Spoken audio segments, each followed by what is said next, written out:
It's my pleasure to introduce Joseph-Simon Görlach, who's going to present a joint paper with Çağlar, Özden, Laurent, Bossavie, and Wang, who are all online with us this afternoon. Simon is assistant professor at Bocconi in Milan, in Italy, and his research around migration has been notably focused on the various implications of the temporary nature of most migration episodes, including the presentation that he's going to give today on temporary migration and entrepreneurship in Bangladesh. So thanks a lot for being with us today, and the floor is yours, Simon. Yeah, thank you very much, Simone. And thanks for having me present this paper. You said it's with Laurent, Çağlar, and Wang. And yes, we are trying to shed new light on the link between migration and entrepreneurship. The work is very much in progress so far that we only have this somewhat boring title. So one of the feedback that we would be keen on, if someone has a more exciting title than this one, please get in touch. So at the heart of this project is a new data set that was collected last year among 5,000 former international migrants who returned to Bangladesh during the last decade, and for whom we have very detailed, comprehensive information, both on what they did and earned prior to migration while being abroad, and then after they returned to Bangladesh. We have very detailed information on what it cost them to migrate and how they finance it. Somewhat unique, we know not only how much they actually earned and saved while abroad, but also how much they expected to save and to earn. So taken together, this allows us to take a more dynamic look at the whole sequence from the immigration decision over the length of stay abroad to the activity choice after return. A few words just on the background. So migration from Bangladesh is to the largest extent organized through registered agencies, which offer their services for employers and match them with Bangladeshis who seek a job abroad. And so just by this feature, most migration from Bangladesh is regular, it's rarely permanent, and that also has to do with the main destinations of those migrants, which are the countries of the Persian Gulf and Malaysia, a bit further down the list, Singapore. So all countries that are fairly tight in enforcing immigrant legislation, that are not easy to reach from Bangladesh, also geographically, and which do not foresee any path to citizenship. In fact, they typically tie a residence permit to having a job in the respective country, and so the very latest at retirement, time's over, and migrants are forced to return home. One implication of migration being so heavily skewed towards oil exporting countries, and that includes Malaysia, is that we see a striking correlation between migrant numbers and the international oil price. So I show here the blue bars, the number of migrants in our sample that has left in a given year, and at the red line, the international crude oil price. And you see really that they have the same ups and downs, so a very strong correlation between the two.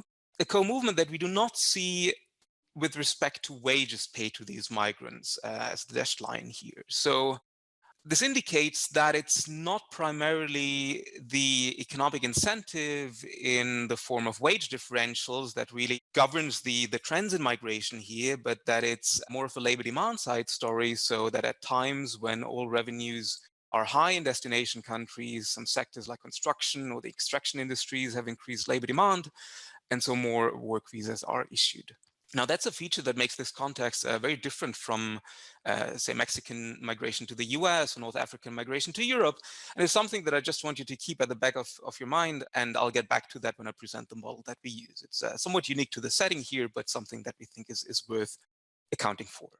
Here's what this new data set looks like, the Bangladesh Return Migrant Survey in the last two columns, and how it compares to what probably is the next best information on Bangladesh here, which is the Household Income and Expenditure Survey that was collected in 2016 as a nationally representative survey that did not focus on migrants, but does contain some information on household members that are currently absent, and so it allows us to make a bit of a comparison with our new data set. And important, of course, if we want to say something about emigration and about the composition of emigrants relative to the non-migrant population, just having a return migrant sample is not enough. So in the main analysis, we'll be drawing on both these data sets jointly. For the numbers, first thing you notice that migration is almost exclusively male here in both the center two columns. So that's the household members that are currently absent, of whom we know that they're abroad, and in the new data.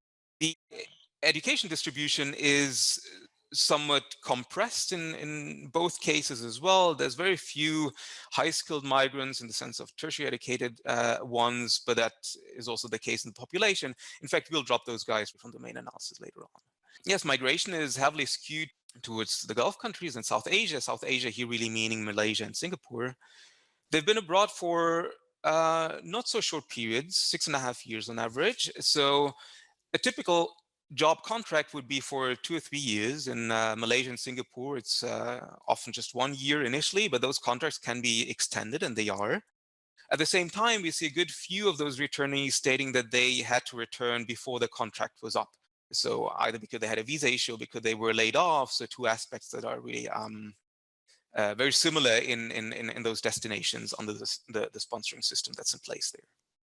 And they've returned rather recently, so during the last about 2.5 years. Now, why do we think this is a good instance to revisit the link to self-employment?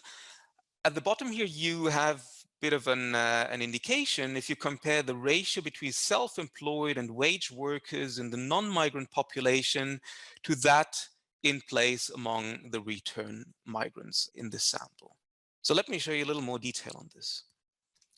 What I show here is the self-employment rate among everyone working within the return migrant sample, however, separately before they went abroad. So this is retrospective information collected as well.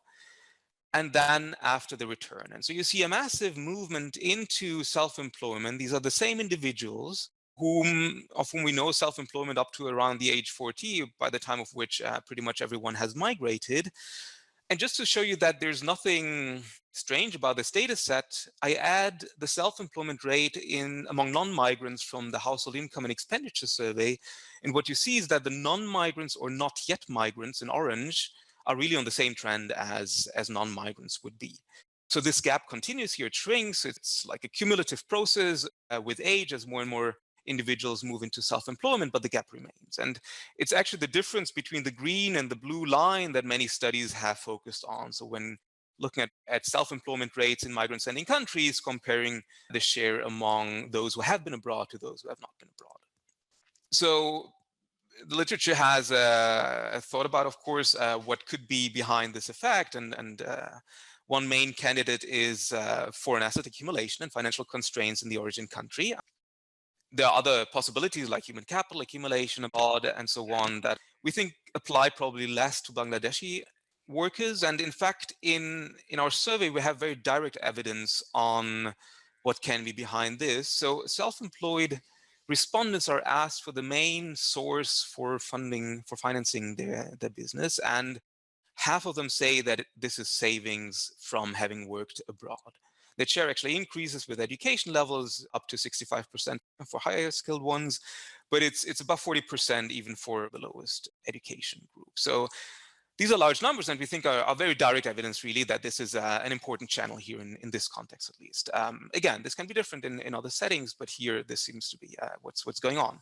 Now, apart from these numbers maybe being large and impressive, it's not qualitatively new, right? The literature has pointed that out. So we want to go beyond this and really quantify single aspects of this mechanism that's underlying those data. And so, put differently, we want to understand how specific parameters that we think are important for migration decisions, like the cost of going abroad or the wage that you earn abroad or the one that you expect abroad, how these matter for self-employment in Bangladesh. And also vice versa, how conditions for self-employment back home affect migration decisions. So both the emigration and the return migration decisions. And those are important questions also from a policy perspective. If you think of, for instance, a loan subsidy for entrepreneurs in Bangladesh. Now that's going to be positive for entrepreneurial investment, obviously. However, if there's an endogenous adjustment in migration to that, then this positive effect may well be weaker than if you assume that migration is exogenous, right? So think of someone, young individual who wants to be self-employed but lacks the funds. Now anticipating that credit is easier to obtain will make different emigration decisions, may stay abroad for not as long, etc., may bring home a different amount of assets, right? So there's going to be effects either way. And so we want to understand these because we think they matter really for policy. As to the literature, well, we clearly build on this not so small literature that has pointed at high self-employment rates among return migrants in different contexts with different emphasis. We go beyond this in that we consider the whole series really of decisions jointly. So the emigration decision, the decision of where to go, how long to stay there, and then the activity choice afterwards.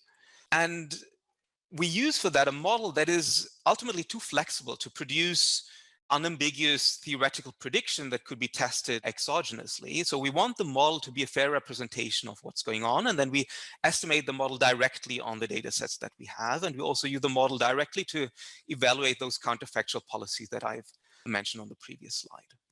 So this puts the paper somewhat more in the structural migration literature, where a series of papers have looked at different aspects of temporary international migration. That list is not comprehensive. So dynamic lifecycle models have been used to look at permanent immigration, take Joan Lull's paper, or also internal migration, obviously, Cannon Walker, Melanie Morton's papers, and so on. But none of these, as far as we can tell, has looked at entrepreneurship, and that is where we come in. So before showing you, though, the model and the results, I want to take a couple of minutes still on taking you through some descriptives that both build up to the story that we're telling and that give you a sense of the numbers that we're talking about. So first fact, migration is expensive. At the median, moving abroad costs about 2.5 annual household incomes. So this is a lot. And a large share of that goes to those intermediary agencies. More than half. There's a bit of variation across destinations, but that's not so much.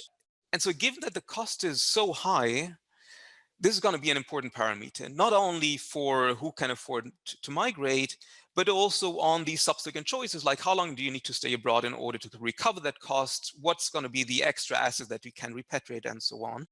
And some of this we see very directly in our data set. Nothing causal here, just descriptives. But if you split the sample into those with above and below median migration costs and plot the distribution of the number of years that they've spent abroad, then you see a very clear right shift in migration duration for those with higher costs, right? And that makes sense if you think of it just taking longer time to recover them. Maybe these are different individuals, right? So there can be other things in the background here, but it's a plausible pattern that we see.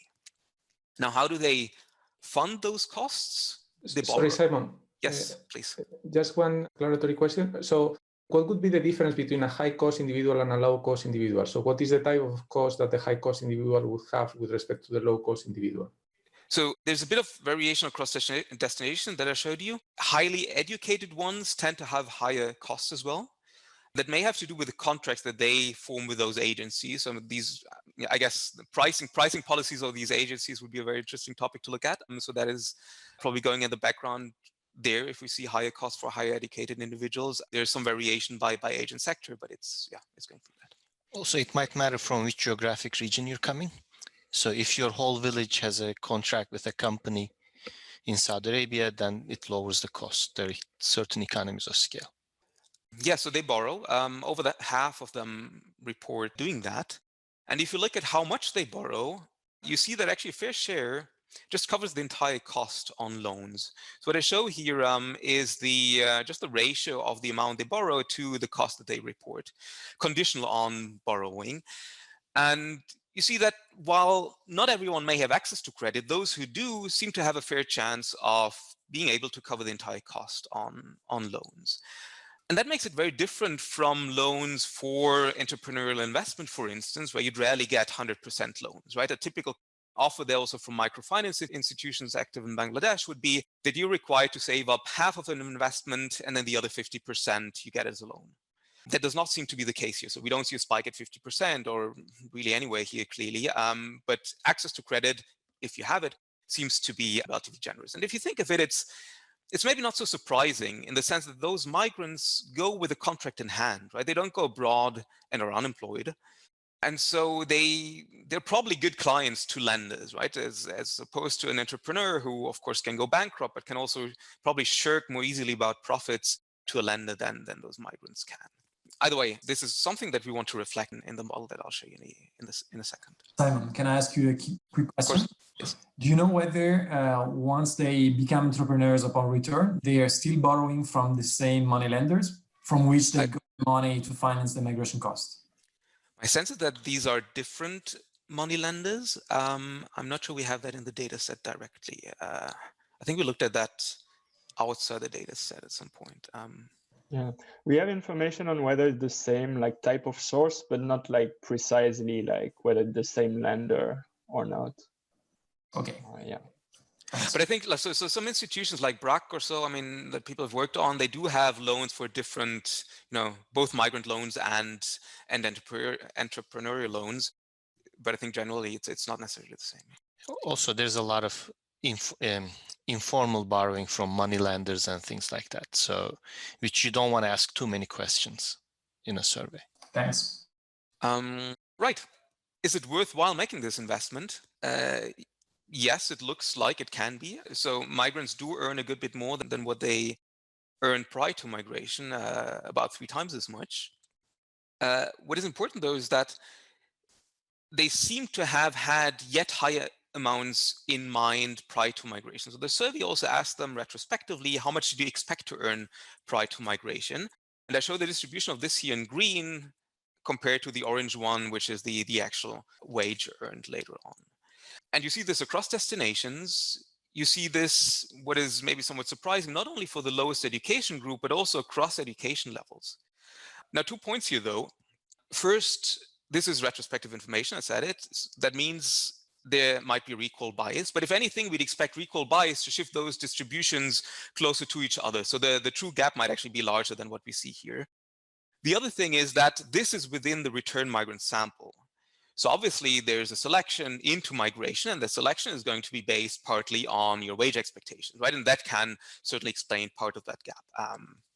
But it's still within those who did migrate and return, we do see this discrepancy, which is quite sizable. And really across groups, that's the maybe surprising thing. There's another source of uncertainty that migrants face, and that is that they're not allowed to stay as long as they may want to, or also not as long as they may foresee given their contract. So we observed that almost a quarter say that they were forced to return either because they were laid off or had visa issued. There's some variation across destinations. The probability is particularly high for those who return early on. And again, that is something that we want to take account of. Now, putting Simon, yes, just one quick question. I didn't fully understand. I thought the migrants had a contract when they were. Yes, but these contracts are not always honored. So the wage is not part of the information you have in this contract. No, so part of these contracts, if you look at those agencies, they actually post templates of contracts online when offering their services. You can download these. And there's different items so they give flexibility to the employer as well. So part of the wage would be in terms of paying the flight back ticket, would be in terms of food and accommodation. And, so there's variation, there's leeway that employers have ultimately. Yes. Okay, thanks.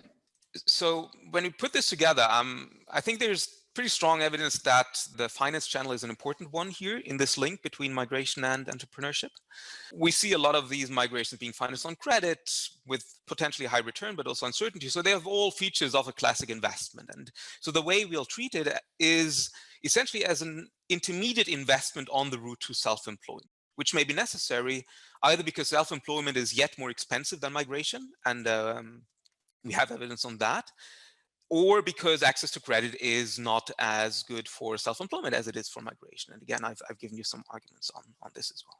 So what we'll do is Simon, may I yes, intervene for a second? I'm wondering whether you all gave any thought to educational investments as well. I mean, if we think about, big picture for a household, entrepreneurship is clearly an important path towards, getting long run gains from a temporary migration episode, basically being able to, bear the fixed cost of investing in an enterprise. But the other obvious and major type of investment is educational investments. That's another way to extend the gains from migration into the long run. Did you guys give any thought to that? Is that a next step in your future work with this amazing data? I mean, what are your thoughts about why focus on just entrepreneurship, this paper? Yeah, so the starting point is entrepreneurship. It's not what you use your savings for. So I mean, that's kind of why. But you're right. I mean, in a more intergenerational perspective, that's another thing that would give you longer run returns. But the model, so we don't impose that. So you do have benefits from assets also if you don't become an entrepreneur, right? So not everyone has to become an entrepreneur, but we don't explicitly include the education decision. That's right. But yes, you could, I guess, by the same reasoning, have that. Sure. It feels like I don't know. It feels like that would be a really high potential area to extend your analysis. That's all. I know you're coming from the standpoint of promoting entrepreneurship, but if you're thinking about returns to migration in the long run and investments more generally, it seems like, I think it'll be even more powerful if you could expand that to educational investments as well. So Dean, I have a clarifying question. Are you talking about the investment in your children or investment in yourself prior to migration or after migration? I think I'm thinking about, investments in others and probably most importantly, your own children. Okay. If you're a migrant and you think, I want to have this temporary migration experience, which is a big sacrifice for me, have long run benefits. One way is to invest in enterprises like you guys are saying, but the other way is to invest in your children so that they can then support you in the future, with higher, because now they have higher skills, you get into higher skilled jobs and with higher wages. And it could even involve higher skilled migration for your children in the future. It may not necessarily mean that migration stops being a strategy you use as a family, but it's something that, you can actually ascend into higher skilled, higher wage jobs in the future, intergenerationally within your family. I don't know, that just seems like a very exciting mechanism or pathway to explore. And it seems like your data is potentially, your data is really unique and potentially really uniquely able to shed light on that if you're looking over a long enough time span. Yeah, I guess it's really the time span that we'd have to expand here. I mean, that is one reason for the self-employment thing is that we see that really soon after return, this massive jump. I mean, yeah, but sure, taking a longer run perspective. And there's a related point that has just been raised by Madeleine Zavodny on the chat. We will also be if they go abroad to finance getting married or your children getting married, a different investment than education along the same lines as Dean was suggesting.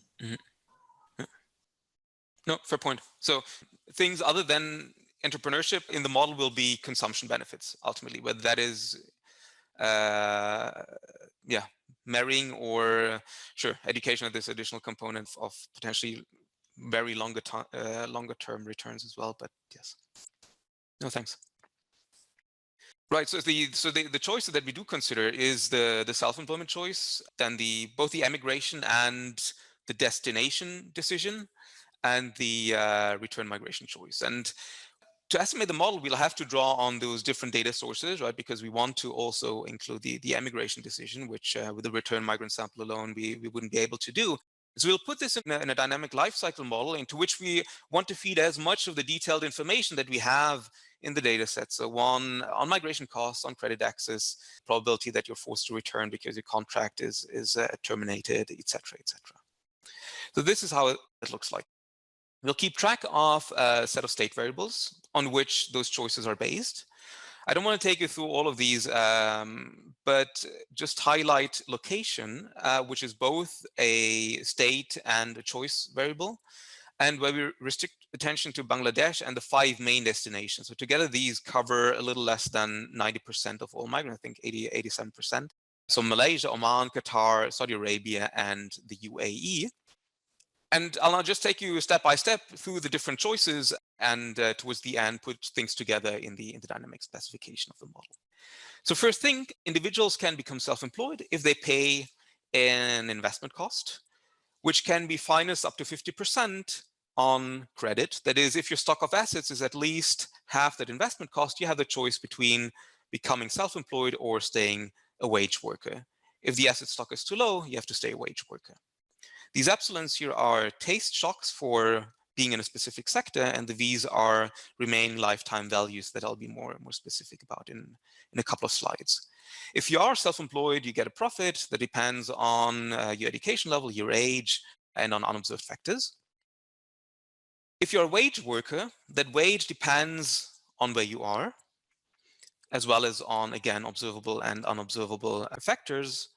However, your emigration decision will not be made based on this true wage that you can earn, but on an expected wage, W tilde, that's potentially different also in expectations. And it's only once you have moved to a given destination D that you learn about the true wage. And so any future decision, including the return decision, will be based on the true wage, because at that time you have learned it. Moving abroad also requires you to locate a contract, which you manage to do with a probability lambda. And getting back to this, to the very first picture that I've shown you, we want to relate this to fuel revenues in a given destination and at a given time t. So just to incorporate in the model this specific feature of Bangladeshi migration. And so this probability will be taken into account by agents when choosing whether to stay in Bangladesh or moving to Malaysia or to Oman or to Qatar, Saudi Arabia, or to the UAE. Each of these choices, again, comes with a taste shock for being in a given location. Moving requires payment of a cost, which can be covered by a loan with a given probability. If you are abroad, there's going to be a disutility from harsh working conditions, being separated from family or friends. And when abroad, you also face the probability that you're forced to return. So that return is not a voluntary decision, but with probability delta that again depends on where you are, your education, your age, and how long you've been in a given destination, you'll be forced to return. Now, these costs of migration, just like the cost of becoming an entrepreneur, enter an intertemporal budget constraint, which has as an initial condition a stock of assets that we'll have to estimate.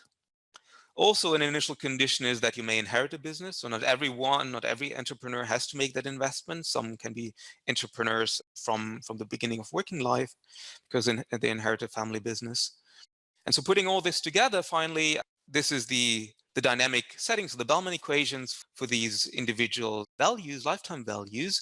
I'm not going to take you through all these equations, but they all have the same structure in that there's a current payoff that here in the case of a wage worker in Bangladesh consists of the non-saved fraction of the wage, plus then a discounted expected continuation value. Same thing for self-employed individuals.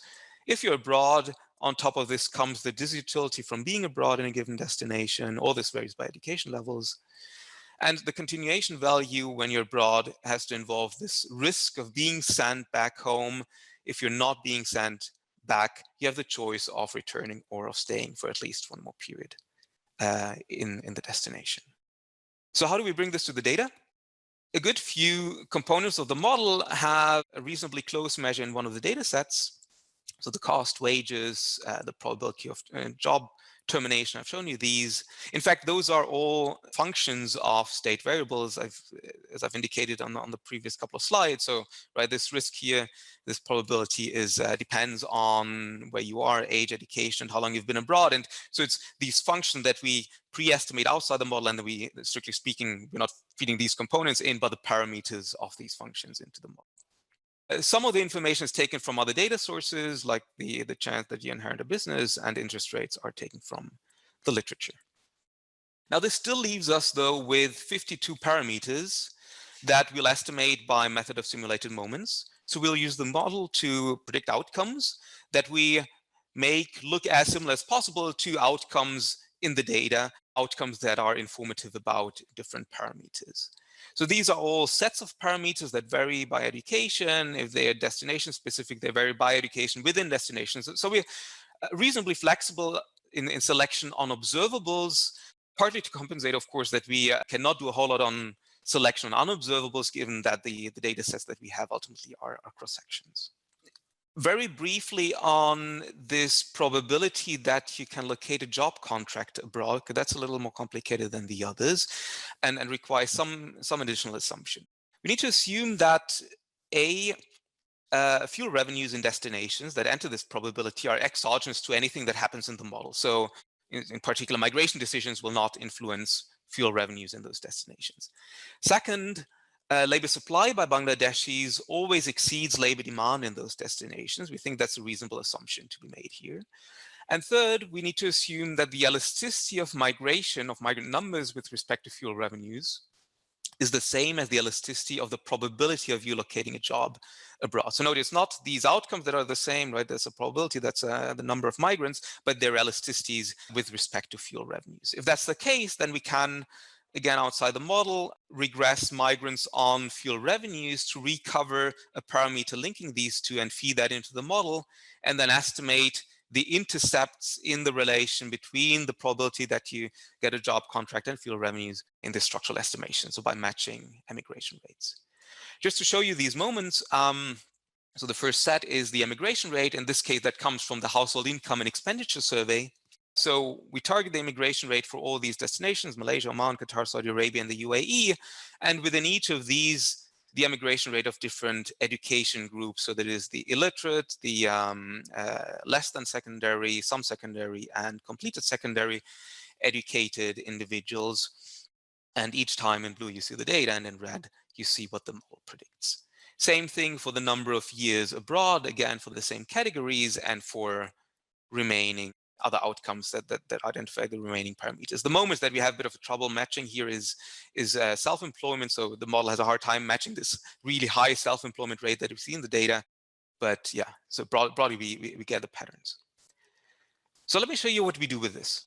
We use the model to evaluate a number of counterfactual policies that we think are relevant to look at. And I'll take you through these. I'm not sure I'll get through all of them, but the general gist will be that the model is too flexible to give you a theoretically unambiguous prediction, because there's just too many parameters. You know, the dynamics make things too dependent on what you feed into the model for the outcome. And so it will really be down to the estimated model to tell us which effect dominates which other one and what's the overall outcome. So the first thing we want to look at is a variation in the cost of migration. So at the bottom of things, we're looking at two choices that require a payment and that promise high incomes later on, right? Migration and becoming an entrepreneur. Now, if one of them becomes more costly, you'd expect agents to move into the other one. In this setting here, though, if, say, the cost of migration becomes higher, there's the additional channel that fewer migrants also mean fewer funds for self-employment. And so the outcome is ambiguous. On top of that, it's not only the decision whether to emigrate, it's also going to be the decision when to migrate, right? On the time dimension, at what age can you afford to go abroad, and how long will you stay abroad given the cost that you had to pay, right? So things are ambiguous on several dimensions. And here's what the model predicts. So I'll show you a relatively drastic policy. Think of a cost subsidy that cuts the cost of migration in half. As you'd expect, that raises the emigration rate.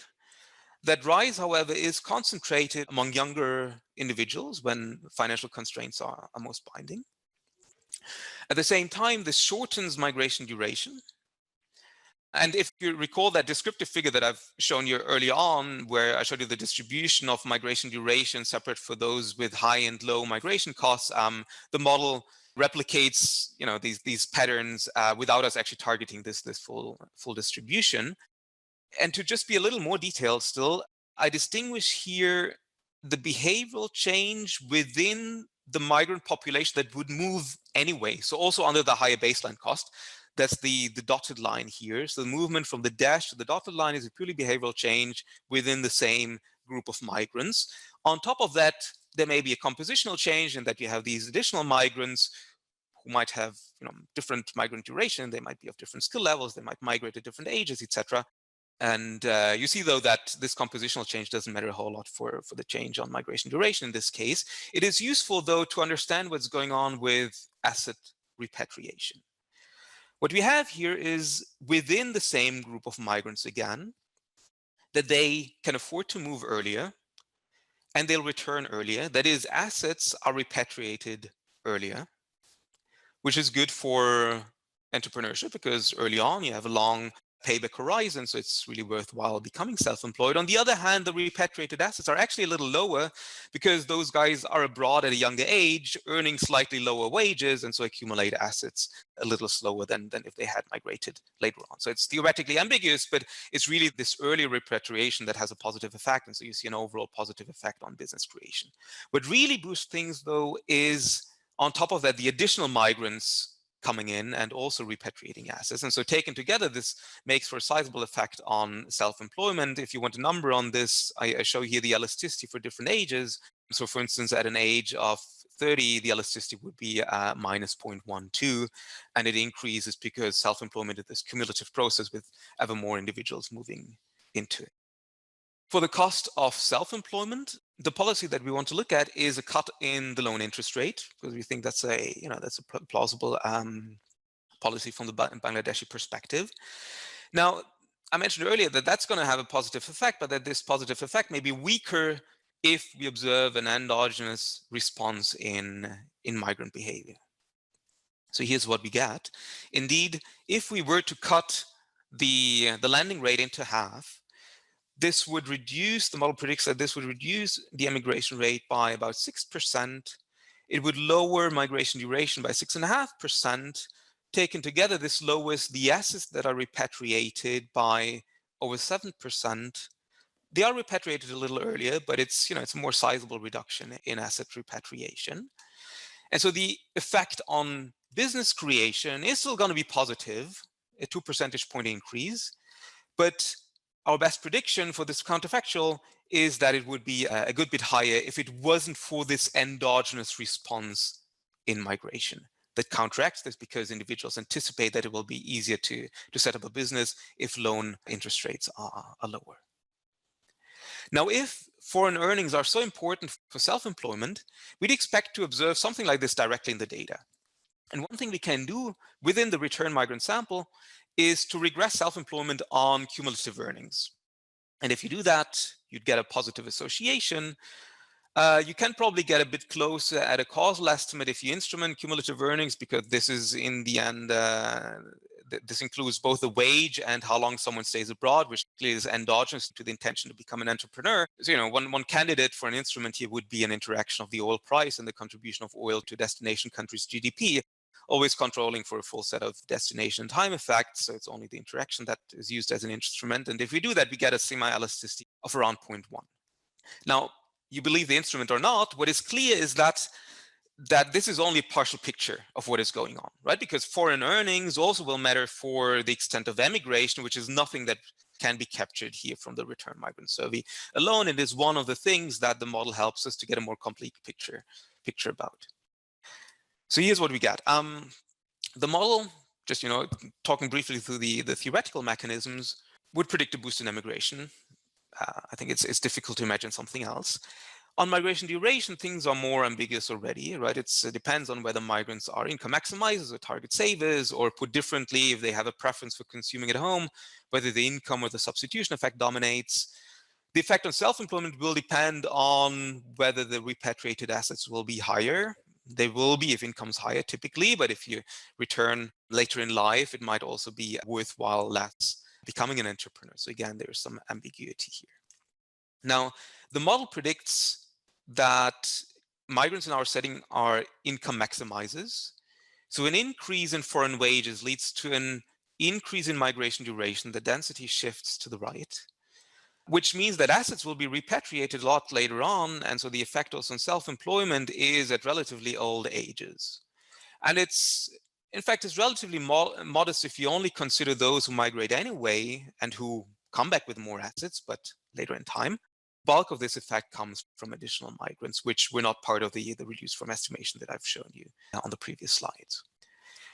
In the model, we make this distinction between actual wages and expected wages. If you were to do this only for the actual wages, but keeping expected wages the same, so that there's no effect on the extent of emigration, no effect on the age at which migrants leave, the effect actually gets negligible. At young age, the effect is negative because people do not yet return. And yeah, taken together, the model predicts a small positive effect, but it's really vanishing. I need to rush a little bit, so let me skip this part. So let me briefly revisit discrepancy between expected and actual wages. A policy to consider would be an information treatment that credibly informs potential migrants of their earnings potential abroad. That is, move this cloud that illustrates this discrepancy between expected and actual wages, makes it centered around the 45-degree line in this plot. What would this do? Well, on the one hand, it would tell migrants that migration is less attractive, that you earn less. So self-employment might be the alternative for some, but again, funds may lack. And what you find is that if you were to give migrants the correct expectation, we'd get a sizable reduction in the emigration rate, and not so strong reduction in migration duration, and taken together a negative effect indeed on self-employment. So one question that arises is to what extent policymakers and individuals' interests are really aligned here. So if policymakers care about entrepreneurial activity and want to foster self-employment, they might not actually have an interest in informing would-be migrants about the correct earnings potential abroad. The reason why this discrepancy is that migrants care about disutility from harsh working conditions, being separated from family and friends, etc., that policymakers, if they care about self-employment, would not care about. So that is, a question that might come up, and I think an interesting one to look at probably in various migrant-sending countries. So let me skip the very last counterfactual, I guess, that is on the effect of a drop in oil prices. So we take a bit of a more macroeconomic perspective, given that there's been a massive drop in oil prices around 2015, and that is relevant in a number of main destinations here. Bottom line is that there's a strong effect on the emigration rate, asset repatriation, and on self. So let me take the last few minutes just to wrap up. What we have in this new data set, we think is fairly direct evidence on a strong link between migration and entrepreneurship that works through this finance channel. So the descriptors that I've shown you early on. And we've put this in a more formal framework. We've put some structure on this in order to look at it in a more in its dynamic context, really. Looking at the sequence of emigration, return migration, and self-employment. And we think that this matters for a number of policies, and there's certainly many more. So if there's a policy that you think that's the one we should look at, I guess we can add. For now, it's about these that we have in the current draft. But as I said, this is work in progress. And so, any comments on this, including on a more exciting title than the current one, we are curious to hear either now in the next couple of minutes or to one of these email addresses. Thank you very much. Thanks a lot, Simon. So there have been already a few questions going on the chat by Dean and Joan. I let you intervene if you want to push the discussion further with Simon and with the other co-authors. Okay, so I have 2 points that perhaps are worth discussing. One is it's about non-targeted moments, right? Mm-hmm. And whether you can use, I said in the chat, a policy change or something that generates some variation that you can use as non-targeted moment, because I think your model is super interesting in terms of the quantitative predictions, right? And so that would benefit the paper very much.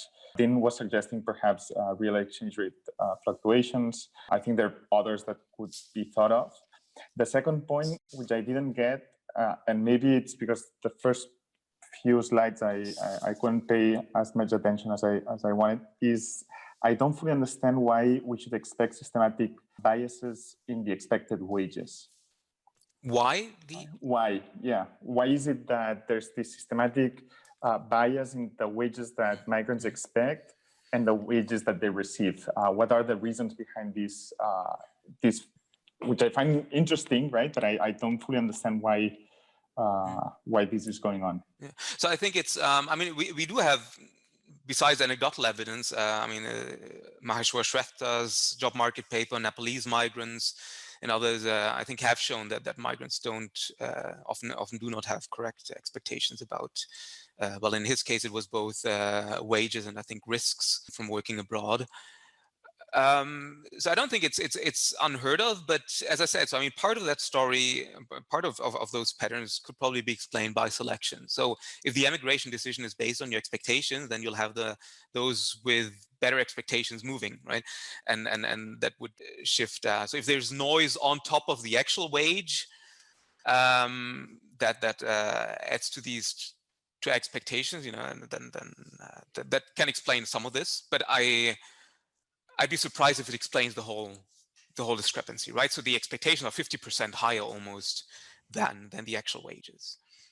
And again, I mean, the gap might even be larger once we account for recall bias. Yeah, I guess it's a lack of information. I do not know how much these agencies contribute to wrong expectations when, selling those contracts essentially to workers. That I do not know, but I reckon that could be a possibility too.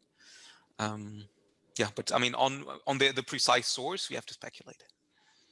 Also, just adding there, we were discussing this issue. It's still a puzzle to us, but there's this whole literature on entrepreneurship that entrepreneurs are extremely optimistic people, right? If you are rational, you wouldn't become an entrepreneur, inventor.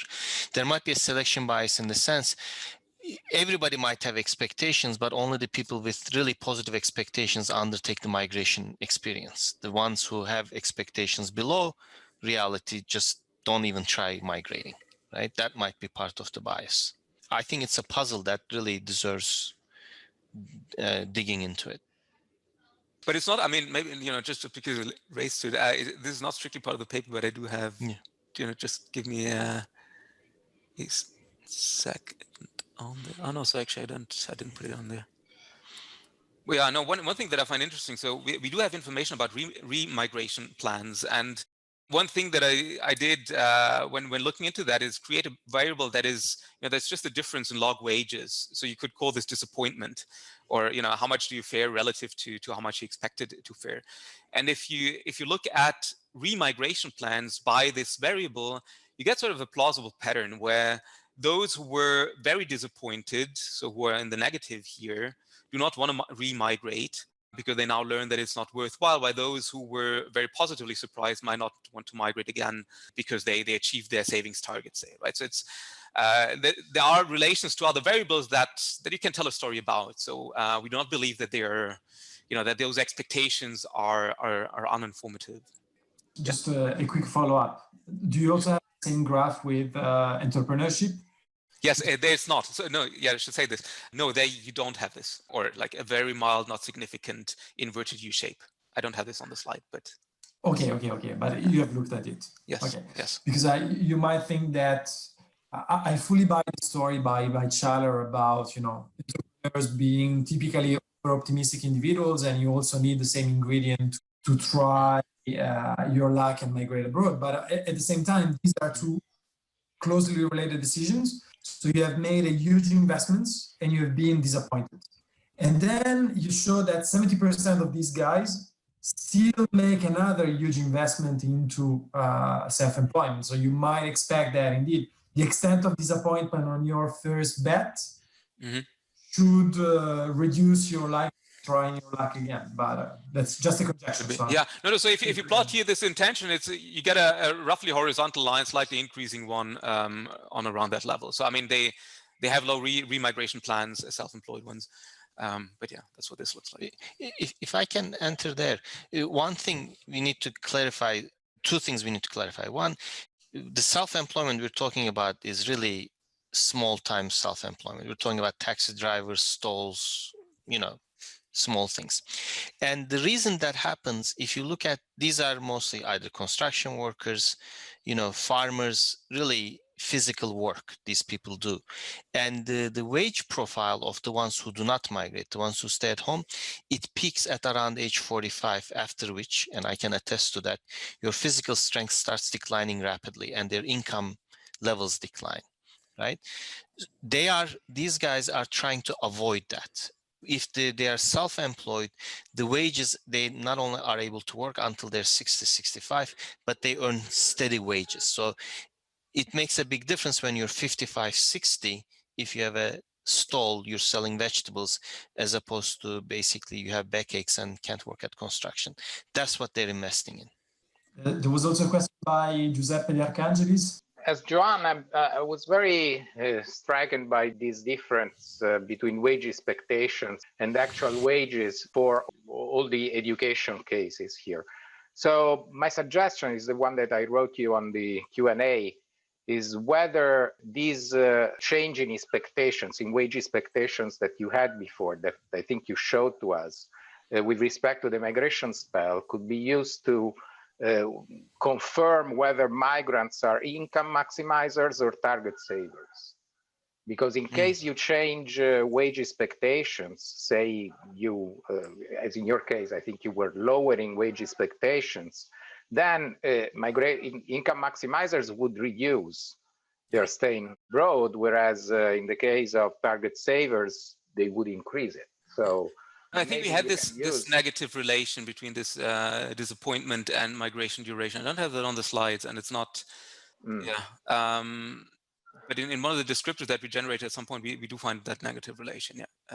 Okay. Yeah. So that was a suggestion on how you can use that evidence in terms of interpretation of the results.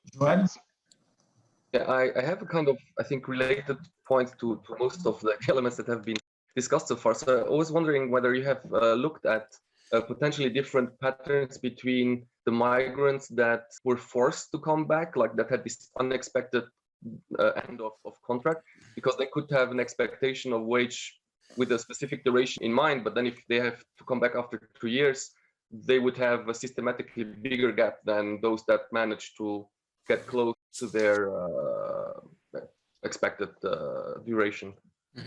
No, we haven't done that. Good idea. Thanks. I think that would be interesting to see whether these patterns differ. Okay. I think, Dean, you had a question that you didn't ask yet, no? Actually, I did.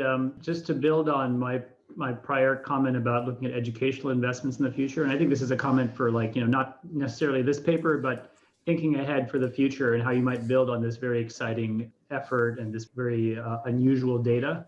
It would be really interesting to see whether there are any impacts of changes in migrant income opportunities, driven by these oil price shocks, for example, more broadly in the local economy. So you're looking specifically at migrant households, but of course there could be, positive impacts on the broader economy through many different channels. For example, migrants could be sending remittances to other households, not just their origin household. In addition, there are going to be equilibrium effects, due to, higher, stimulus to local demand from the remittance money. And then there very well could be, additional people who are stimulated to migrate. If migrants fund the migration of their, other people in their social network. So I think that in particular is a really exciting potential, spillover to try to capture. I'm wondering whether you think, not necessarily for this data, but in future work, whether this data set has the potential to be used to shed light on broader impacts. It would have to be, something where you could get a sense, across different regions or localities in Bangladesh about the extent to which different regions might be exposed to the patterns of oil price changes in different ways. Like, some regions might have a lot of migrants going to oil producers, others might have migrants, but not necessarily going to, major oil producers. And then you get these oil price shocks having differential effects on different source regions. And then you might be able to look at equilibrium impacts on, local areas.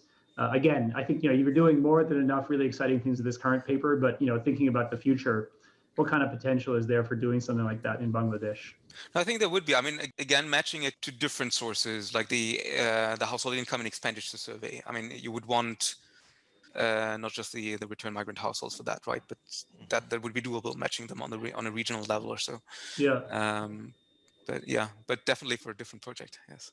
Well, you need to get, one thing, the challenge for that kind of thing, and I've thought about this a lot in other contexts like the Philippines, one challenge for that is understanding by locality where the patterns of where people are going overseas, getting an understanding of sort of what the destinations are by locality in the home areas. And if you can get that kind of unusual data, which could be one use to which you put your really unusual survey. If you can get that, then you can build, measures of exogenous shocks hitting home areas driven by the exchange rate shocks you're taking advantage of. The government has all the registration data, right? All the workers who go abroad, where they went, and even, the details. It's just, first, their IT systems are far from ideal. Laurent has been trying this for a very long time. And the second, there are, as you can imagine, huge political issues giving us, especially the World Bank, this sort of data. Especially given, I mean, in the case of Bangladesh, many members of the parliament own the recruitment agencies, believe it or not. So they have something at stake in this. Okay, so it's now 6:30 here in France, so I would call the day, and I would like to thank Simon, Laurent, Çağlar, and He for being online with us today, and to all of you for all these exchanges. And we greatly enjoyed your presentation, Simon. Thanks a lot. Thank you.